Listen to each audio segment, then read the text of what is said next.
दोस्तों नमस्कार, ये है मार्गदर्शन फॉर सिविल सर्विसेज। मैं अनुराग चौधरी। दोस्तों आज की वीडियो में हम सॉल्व करेंगे उत्तर प्रदेश लोक सेवा आयोग और अधीनस्थ सेवा चयन आयोग द्वारा आयोजित विभिन्न परीक्षाओं के लिए सामान्य अध्ययन के अंतर्गत सामान्य विज्ञान यानी जनरल साइंस के महत्वपूर्ण प्रश्नों का प्रैक्टिस सेट, जो आपके आगामी परीक्षाओं के लिए बहुत ही उपयोगी है। दोस्तों आज की वीडियो में हम भौतिक विज्ञान के अंतर्गत ध्वनि तथा तरंग गति और उष्मा एवं ऊष्मागतिकी से संबंधित महत्वपूर्ण प्रश्नों को सॉल्व करेंगे। तो आइए शुरू करते हैं सामान्य विज्ञान के महत्वपूर्ण प्रश्नों का प्रैक्टिस सेट संख्या 3। दोस्तों आज के प्रैक्टिस सेट को हम शुरू कर रहे हैं। देखिए, ध्वनि और तरंग गति से पहला प्रश्न है कि ध्वनि का वेग अधिकतम होता है कहाँ पर। ऑप्शन है आपके निर्वात में, पानी में, स्टील में या हवा में। तो सही उत्तर है ऑप्शन सी, स्टील में। दोस्तों ध्वनि का वेग स्टील में अधिकतम होता है। अगला प्रश्न है, निम्नलिखित में से कौन ध्वनियों के छोटे विभाजनीय ध्वनि इकाइयों को स्पष्ट करता है जिनमें से प्रत्येक की एक अस्मिता होती है। देखिए, रूपग्राम, ध्वनिग्राम, ग्रेफिम या फेनोस। तो ये दोस्तों डायट प्रवक्ता परीक्षा 2014 में पूछा गया है। ध्वनिग्राम जो है ये ध्वनियों के छोटे विभाजनीय ध्वनि इकाइयों को स्पष्ट करता है जिसमें से प्रत्येक की एक अस्मिता होती है। अगला प्रश्न है, महासागर में डूबी हुई वस्तुओं की स्थिति जानने के लिए निम्नलिखित में से किस यंत्र का प्रयोग किया जाता है। तो ऑप्शन है आपके ऑडियोमीटर, गैल्वेनोमीटर, सेक्सटेंट या सोनार। तो सही उत्तर है सोनार। दोस्तों महासागर में डूबी वस्तुओं की स्थिति जानने के लिए सोनार नामक यंत्र का प्रयोग किया जाता है। अगले प्रश्न पर आते हैं। प्रश्न है, वायु में चल रही ध्वनि तरंगे परिवहन करती हैं किसका? वायु का, आयाम का, कला का या फिर ऊर्जा का। तो सही उत्तर है कला यानी फेज का परिवहन करती हैं जो वायु में चल रही ध्वनि तरंगे होती हैं। तो सही उत्तर ऑप्शन सी है आपका। अगला प्रश्न है, देखिए कुछ किरणें दी गई हैं, अवरक्त, पराबैंगनी, गामा और सूक्ष्म तरंगे। इसमें घटते हुए तरंग दैर्घ्य के आधार पर आपको क्रम बताना है। तो देखिए, सर्वाधिक तरंग दैर्घ्य है आपके गामा का यानी 3 नंबर का। उसके बाद उससे कम जो है अवरक्त विकिरण का। फिर उसके बाद आ जाएगा उससे कम दोस्तों यहाँ पर देखिए सर्वाधिक जो दोस्तों देखिए गामा किरणों का, फिर पराबैंगनी किरणों का। उसके बाद आपका आ जाएगा अवरक्त किरणें और फिर लास्ट में सूक्ष्म तरंगे या माइक्रोवेव्स। तो 3, 2, 1, 4 ऑप्शन डी आपका सही उत्तर हो जाएगा। अगला प्रश्न है, निम्नलिखित कथनों पर विचार कीजिए और नीचे दिए गए कूट से सही उत्तर का चयन करिए। कथन है कि ध्वनि तरंगों में ध्रुवण यानी पोलराइजेशन नहीं होता है। तो ये सही है। ध्वनि तरंगे अनुप्रस्थ तरंगे होती हैं, ये आपका सही नहीं है। तो यहाँ पर सही उत्तर हो जाएगा ऑप्शन सी, ए सही है लेकिन आर गलत है। अगला प्रश्न है दोस्तों, ध्वनि की प्रबलता निम्नलिखित में से मापी जाती है। आवृत्ति, आयाम, वेग या तरंग दैर्घ्य। तो सही उत्तर है आयाम। ध्वनि की प्रबलता आयाम से नापी जाती है। अगला प्रश्न है दोस्तों, यहाँ पर देखिए बहुत ही महत्वपूर्ण, यदि V A, V W, V और यस क्रम से वायु, जल और इस्पात में ध्वनि के वेग हों तो इसमें से कौन सा ऑप्शन सही होगा। तो सही उत्तर हो जाएगा दोस्तों, सही उत्तर हो जाएगा वी ए यानी एयर में ध्वनि की चाल, उसके बाद जल में और उससे ज़्यादा स्टील में, यानी वायु में सबसे कम, उससे ज़्यादा जल में और उससे अधिक दोस्तों देखिए स्टील में। तो इस्पात में ध्वनि की चाल यहाँ सबसे अधिक हो जाएगी।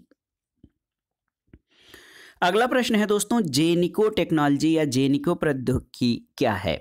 ऑप्शन है आपके देखिए, एड्स से बचाने के लिए प्रतिरक्षा, खाद्य फसलों की प्रजाति को विकसित करने की विधि, आनुवांशिक रोगों की पूर्व सूचना प्राप्त करने की तकनीक या मोतियाबिंद के बचाव की तकनीक। तो सही उत्तर हो जाएगा जेनिको प्रौद्योगिकी दोस्तों, ये खाद्य फसलों की प्रजाति को विकसित करने की विधि है। ऑप्शन बी आपका सही उत्तर हो जाएगा। अगला प्रश्न है, ध्वनि का वेग अधिकतम होता है निर्वात में, वायु में, जल में या इस्पात में। तो सही उत्तर इस्पात में। दोस्तों इस्पात में ध्वनि का वेग अधिकतम होता है। अगला प्रश्न है आपका, निम्नलिखित में से कौन सामान्य परिस्थिति में वृक्ष के पत्तों की सरसराहट का डेसिबल स्तर प्रदर्शित करता है? आपको बताना है वृक्ष के पत्तों का सरसराहट कितने डेसिबल स्तर का होता है, तो उत्तर है 20 डेसिबल का। अगला प्रश्न है, ध्वनि का एक महत्वपूर्ण अभिलक्षण तारत्व यानी पिच है, जो किस पर निर्भर करता है? ऑप्शन है तीव्रता पर, आवृत्ति पर, गुणता पर या आयाम पर। तो दोस्तों किसी भी ध्वनि का जो तारत्व या पिच उसके आवृत्ति पर निर्भर करता है।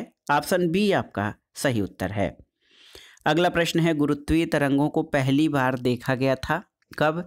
देखिए ऑप्शन है आपके सितंबर 14 में, सितंबर 2015 में, अगस्त 2017 में या अक्टूबर 2017 में। तो सही उत्तर है सितंबर 2015 में गुरुत्वीय तरंगों को पहली बार देखा गया था। अगला प्रश्न है दोस्तों, ध्वनि की मूलभूत इकाई कहलाती है क्या? तो सही उत्तर है ध्वनि की मूलभूत इकाई ध्वनिग्राम कहलाती है। अगला प्रश्न है, देखिए दूर संचार के लिए प्रयुक्त तरंगें कौन सी होती हैं? दोस्तों दूर संचार के लिए माइक्रोवेव्स का प्रयोग किया जाता है। ऑप्शन डी आपका सही उत्तर हो जाएगा।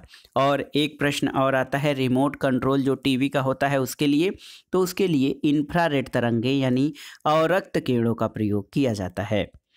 अगला प्रश्न है दोस्तों, दूरदर्शन प्रसारणों में ध्वनि संकेतों को प्रेषित करने में कौन सी तकनीक प्रयुक्त होती है? आयाम माडुलन, नाड़ी संकेत माडुलन, आवृत्ति माडुलन या समय विभाजन मल्टीप्लेक्सिंग।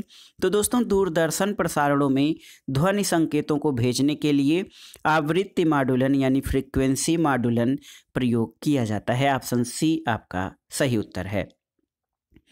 अगला प्रश्न है, किसी टीवी सेट को चलाने के लिए रिमोट नियंत्रण इकाई द्वारा किन तरंगों का प्रयोग किया जाता है? तो सही उत्तर है टीवी सेट को चलाने के लिए रिमोट नियंत्रण में दोस्तों ये रेडियो तरंगों का प्रयोग किया जाता है। ऑप्शन देखिए, ध्वनि तरंगे, प्रकाश तरंगे, रेडियो तरंगे या सूक्ष्म तरंगे।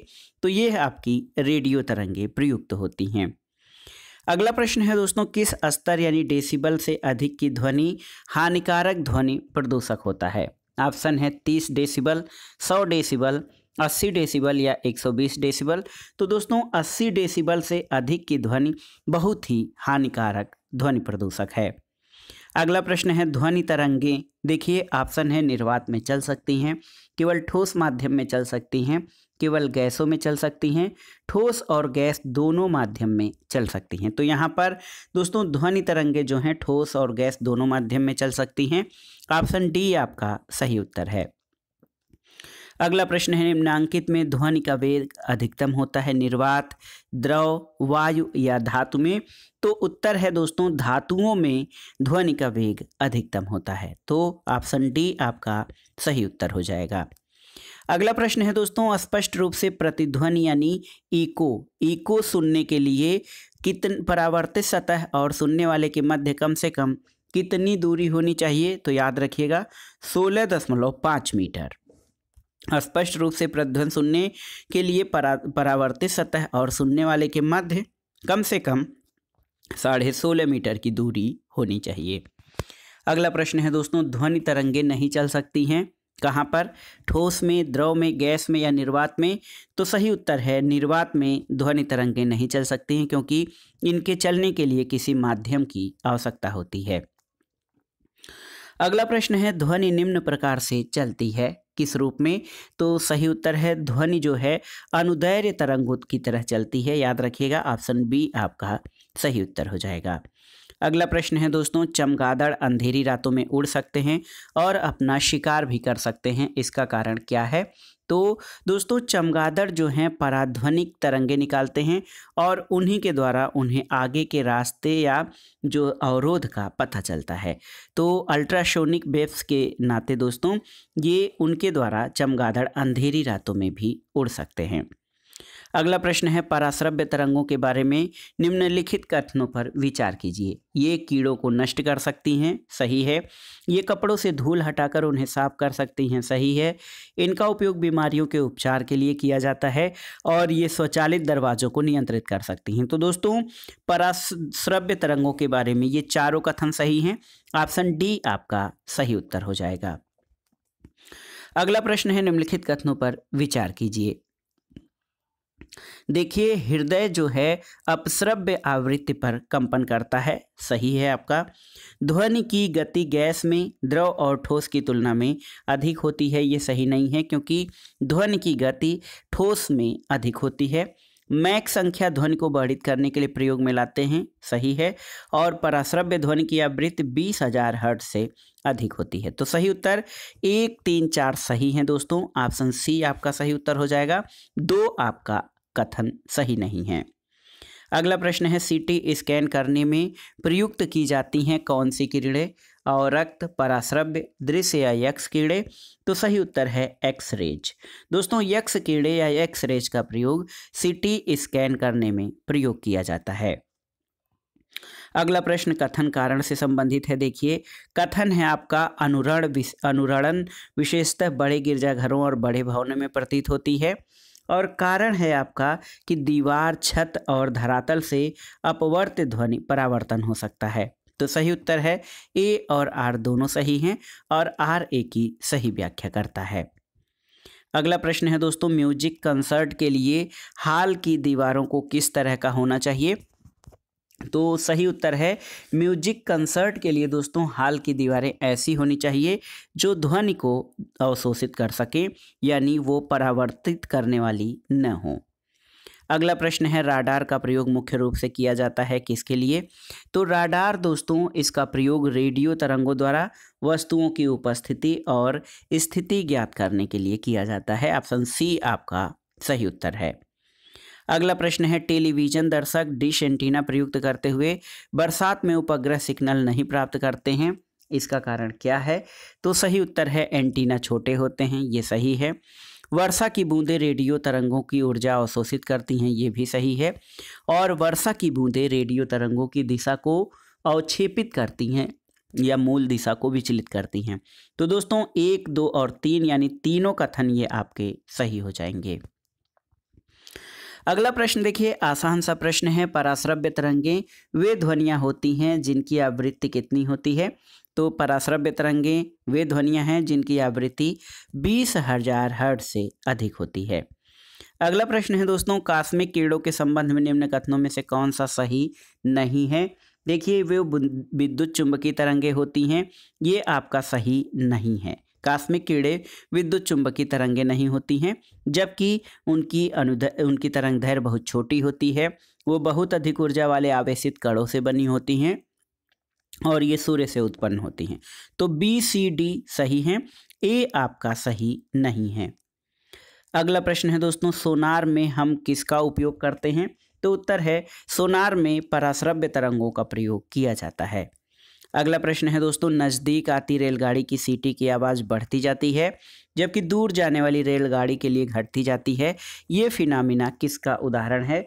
तो सही उत्तर है ये फिनोमिना दोस्तों डॉपलर इफेक्ट यानी डॉपलर प्रभाव का उदाहरण है। तो सही उत्तर ऑप्शन डी हो जाएगा।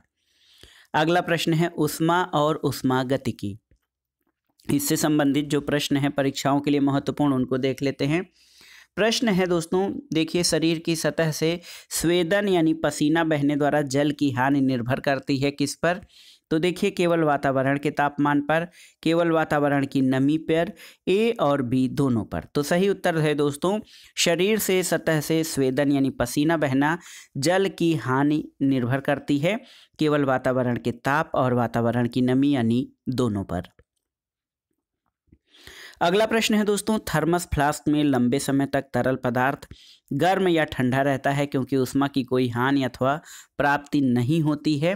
तो इसमें कौन सा ऑप्शन सही है? देखिए संचालन द्वारा, संवहन और विकिरण द्वारा, ए और बी दोनों द्वारा और उपरोक्त में से कोई नहीं। तो दोस्तों थर्मस फ्लास्क में लंबे समय तक तरल पदार्थ गर्म और ठंडा रहता है क्योंकि इसमें संचालन, संवहन और विकिरण के द्वारा, यानी ऑप्शन सी आपका सही उत्तर है, इन तीनों ही प्रक्रियाओं के द्वारा कोई ऊष्मा की हानि नहीं होती है। अगला प्रश्न है निम्नलिखित विद्युत चुंबकीय विकिरणों में से किसकी ऊर्जा अधिकतम होती है? देखिए दृश्य प्रकाश और रक्त किरणें, पराबैंगनी किरणें या फिर एक्स किरणें। तो सही उत्तर है एक्स किरणें। दोस्तों एक्स किरणों की ऊर्जा सबसे अधिक होती है। अगला प्रश्न है एक गर्म पिंड 90 डिग्री सेल्सियस से 75 डिग्री तक गर्म करने में 25 सेकंड का समय लगता है। फिर 75 डिग्री सेल्सियस से 60 डिग्री सेल्सियस से ठंडा होने में कितना समय लेगा?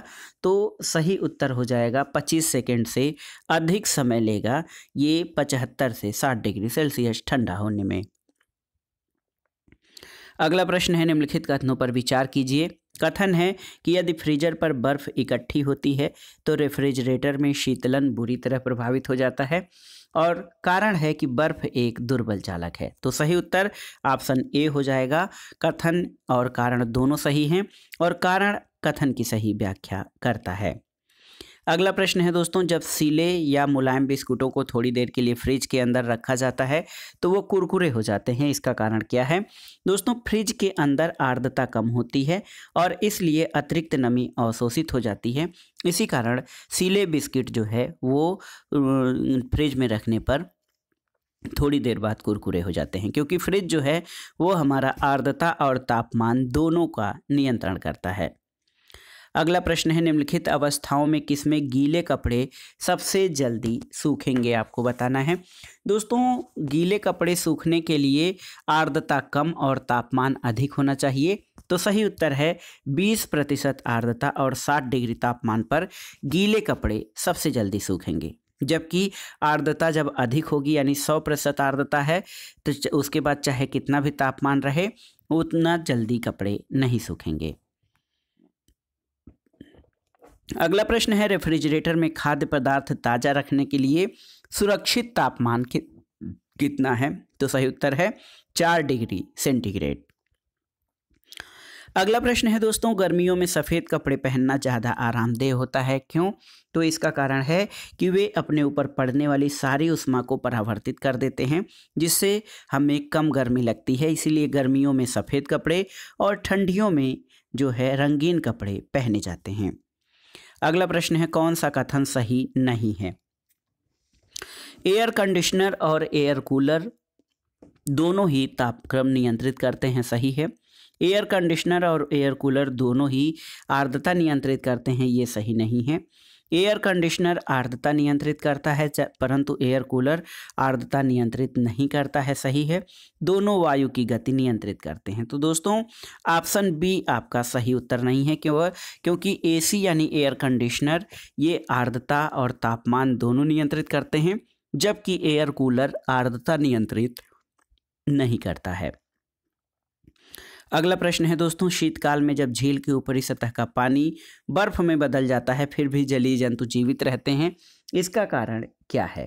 तो सही उत्तर है, इसका कारण ये है कि पानी का घनत्व 4 डिग्री सेल्सियस पर सबसे अधिक होता है, जिससे बर्फ की ऊपरी सतह के नीचे पानी बना रहता है, क्योंकि नीचे जो है बर्फ नहीं बनने पाती है, जिसके कारण जलीय जंतु जीवित रह जाते हैं। अगला प्रश्न है, शीशे की छड़ जब भाप में रखी जाती है तो इसकी लंबाई बढ़ जाती है, लेकिन इसकी चौड़ाई पर क्या प्रभाव पड़ता है? तो सही उत्तर है दोस्तों, इसकी चौड़ाई जो है वो अव्यवस्थित होती है। अगला प्रश्न है, निम्नलिखित में से किसके द्वारा अधिक गंभीर ज्वालक या जलन पैदा होता है? देखिए, उबलता हुआ पानी, भाप, गर्म हवा और सूर्य की किरणें। तो सही उत्तर है भाप। भाप से अधिक ज्वालक या जलन पैदा होती है क्योंकि इसमें गुप्त ऊष्मा होती है, जिसके कारण भाप से जलन अधिक होती है। अगला प्रश्न है, निम्नलिखित में से कौन ऊष्मा का सर्वाधिक उत्तम चालक होता है? देखिए, जल, पारा, बेंजीन या चमड़ा। तो सही उत्तर क्या हो जाएगा? सही उत्तर हो जाएगा दोस्तों पारा यानी मरकरी। ये ऊष्मा का सर्वाधिक उत्तम चालक है और इसीलिए इसको तापमापियों में प्रयोग किया जाता है। अगला प्रश्न है, जब बर्फ़ पिघलता है तब क्या प्रभाव पड़ता है? तो सही उत्तर है बर्फ़ के पिघलने पर इसका आयतन घटता है। दोस्तों, ऑप्शन बी आपका सही उत्तर हो जाएगा।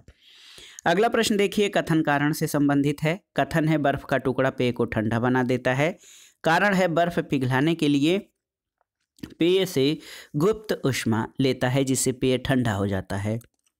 तो सही उत्तर ऑप्शन ए है। ए और आर दोनों सही हैं और ए की सही व्याख्या आर करता है, क्योंकि बर्फ़ का टुकड़ा पेय को इसीलिए ठंडा बना देता है क्योंकि बर्फ़ पिघलाने के लिए पेय से गुप्त ऊष्मा लेता है। अगला प्रश्न है दोस्तों, एक लोहे की गेंद को गर्म किया जाए तो सर्वाधिक प्रतिशत वृद्धि किस में होती है? तो सही उत्तर है सर्वाधिक प्रतिशत वृद्धि गेंद के आयतन में होती है। ऑप्शन सी आपका सही उत्तर है। अगला प्रश्न आसान सा है, बादल आच्छादित रातें यानी क्लाउडी नाइट्स जो है स्वच्छ आकाश वाली रातों से अधिक गर्म होती हैं। इसका कारण क्या है? इसका कारण ये है कि दोस्तों बादल पृथ्वी तथा हवा से उष्मा का विकिरण रोकता है और तापमान जो है ज़्यादा बना रहता है धरती का। अगला प्रश्न है, रेफ्रिजरेटर में थर्मोस्टेट का काम क्या है? तो देखिए बहुत ही महत्वपूर्ण है।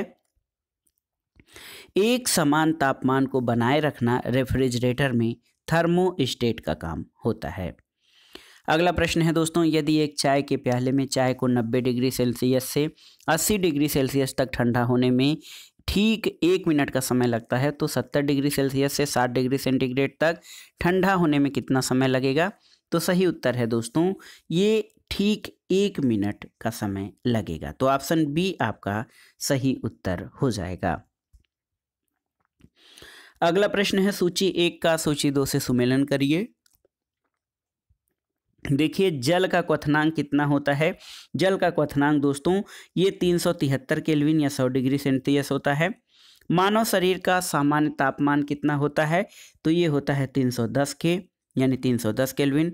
जल का अधिकतम घनत्व कितना होता है? तो दोस्तों जल का अधिकतम घनत्व 4 डिग्री सेल्सियस, तो 273 में 4 277 केल्विन पे होता है और -40 डिग्री फ़ारेनहाइट ये 273 केल्विन के बराबर होता है। तो सही उत्तर आपका हो जाएगा ऑप्शन डी 3, 2, 4 और 1।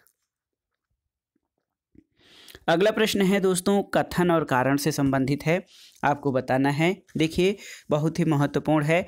कथन है कि हल्के रंगीन कपड़ों को गर्मी में वरीयता दी जाती है और कारण है कि हल्के रंग ऊष्मा को कम अवशोषित करते हैं। तो सही उत्तर है ऑप्शन ए और आर दोनों सही हैं और आर ए का सही स्पष्टीकरण है। दोस्तों हल्के रंगीन कपड़े जो गर्मी में पहने जाते हैं या सफ़ेद कपड़े, क्योंकि ये ऊष्मा को परावर्तित करते हैं, जबकि ठंडियों में जो है गाढ़े रंग के कपड़े या गाढ़े रंग के कपड़े पहने जाते हैं क्योंकि ये ऊष्मा को अवशोषित करते हैं। अगला प्रश्न है कथन और कारण से संबंधित है। कथन है कि ऊनी वस्त्र हमें गर्म रखते हैं। कारण है ऊनी रेशे एक विशेष प्रकार के प्रोटीन के बने होते हैं जो ऊष्मा के कुचालक होते हैं। तो सही उत्तर है दोस्तों ए सही है, लेकिन आर गलत है। ऑप्शन सी आपका सही उत्तर हो जाएगा। अगला प्रश्न है दोस्तों, देखिए जल के आयतन में क्या परिवर्तन होगा यदि तापमान 9 डिग्री सेंटीग्रेड से गिराकर 3 डिग्री सेंटीग्रेड किया जाए तो सही उत्तर हो जाएगा दोस्तों जब जल का आयतन इसका तापमान 9 डिग्री सेंटीग्रेड से 3 डिग्री कर दिया जाता है तो आयतन पहले घटेगा और बाद में बढ़ेगा। तो देखिए बहुत ही महत्वपूर्ण है, यदि जल के किसी भाग का तापमान 9 डिग्री सेल्सियस से गिराकर 3 डिग्री सेल्सियस कर दिया जाता है तो आयतन पहले घटेगा और बाद में बढ़ेगा। अगला प्रश्न है दोस्तों, जब किसी बोतल में पानी भरा जाता है और उसे जमने दिया जाता है तो बोतल टूट जाती है, इसका कारण क्या है? तो सही उत्तर है पानी जमने पर फैलता है, यानी पानी जब जमता है तो उसका आयतन बढ़ता है जिसके कारण बोतल टूट जाती है। अगला प्रश्न है, मनुष्य आर्द्रता और गर्मी से परेशानी अनुभव करता है, इसका कारण क्या है? तो सही उत्तर है पसीना आर्द्रता के कारण वाष्पित नहीं होता है जिसके कारण उसे उलझन होती है और हम लोग कहते हैं कि ये उमस वाली जो गर्मी है वो ज़्यादा खतरनाक होती है, इसी कारण क्योंकि बरसात के दिनों में उमस वाली गर्मी होती है और उस समय वायुमंडल में आर्द्रता यानी ह्यूमिडिटी की मात्रा अधिक होती है। अगला प्रश्न और इस वीडियो यानी प्रैक्टिस सेट का आखिरी प्रश्न है, गर्मी के मौसम में एक पंखा आराम का बोध कराता है, क्यों?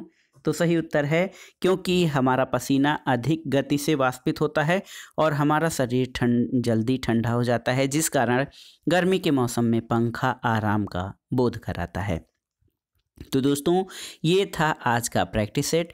इसमें आपने सामान्य अध्ययन के अंतर्गत सामान्य विज्ञान के भौतिक विज्ञान खंड में ध्वनि और तरंग गति तथा ऊष्मा और ऊष्मागतिकी से संबंधित प्रश्नों को आपने सॉल्व किया, जो आपके आगामी विभिन्न परीक्षाओं जैसे एलटी ग्रेड, जीआईसी प्रवक्ता, गवर्नमेंट डिग्री कॉलेज, उच्चतर शिक्षा असिस्टेंट प्रोफेसर के सामान्य अध्ययन खंड के साथ साथ यूपीपीसीएस प्रारंभिक परीक्षा सामान्य अध्ययन प्रथम प्रश्न पत्र, आरओ यानी समीक्षा अधिकारी, सहायक समीक्षा अधिकारी और यूपी ट्रिपल एससी अधीनस्थ सेवा चयन आयोग द्वारा आयोजित पेट परीक्षा, लेखपाल भर्ती, ग्राम विकास अधिकारी आदि के लिए बहुत ही उपयोगी हैं।